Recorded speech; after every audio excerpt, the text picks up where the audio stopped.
검언유착 의혹의 핵심 당사자인 이동재 전 채널A 기자 측이 한동훈 검사장과 나눈 대화 녹취록 전문을 공개했습니다. 앞서 KBS가 오보라며 사과를 한 뒤 하루 만에 MBC가 같은 녹취록을 근거로 두 사람의 공모 의혹을 보도한 데 따른 겁니다. 취재기자 연결해서 자세한 소식 알아보겠습니다. 김수강 기자. 네, 이동재 전 기자 측이 최근 논란이 된 한동훈 검사장과의 이른바 부산 녹취록 전문을 공개했습니다. 지난 2월 이 전 기자가 부산고검을 찾아 한 검사장과 나눈 대화인데요.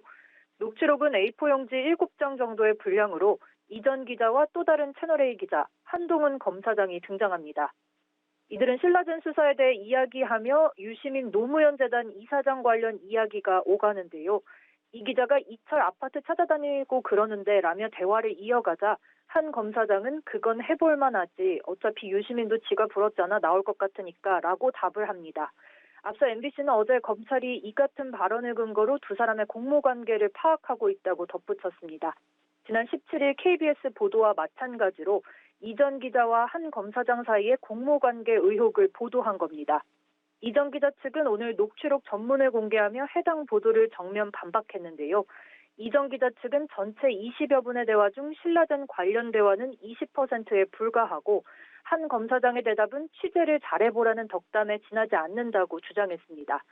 또 당시 한 검사장이 이미 언론에서 제기됐던 의혹에 대해 해볼 만하다고 말한 것을 범죄 공모인 것처럼 보도한 것은 왜곡 보도라고 강조했습니다.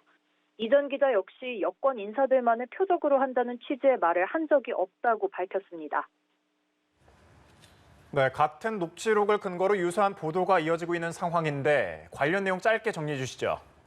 네, 앞서 KBS도 부산 녹취록을 근거로 이 전 기자와 한 검사장 사이에 공모 정황이 확인됐다고 보도했다가 확인되지 않은 사실에 대해 단정했다며 사과했습니다.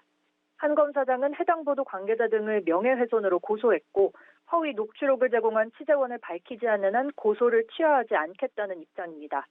해당 녹취록은 이 전 기자 측과 검찰만 확보하고 있는 만큼 어떤 경로를 통해 유출됐는지에 대해서도 의구심이 제기되는 상황입니다. 공모 여부가 쟁점인 가운데 이 전 기자와 한 검사장은 오는 24일 이 사건 수사 계속 여부 등을 따지기 위해 열리는 검찰 수사심의위에 직접 출석해 진술할 예정입니다. 지금까지 서울중앙지검에서 전해드렸습니다.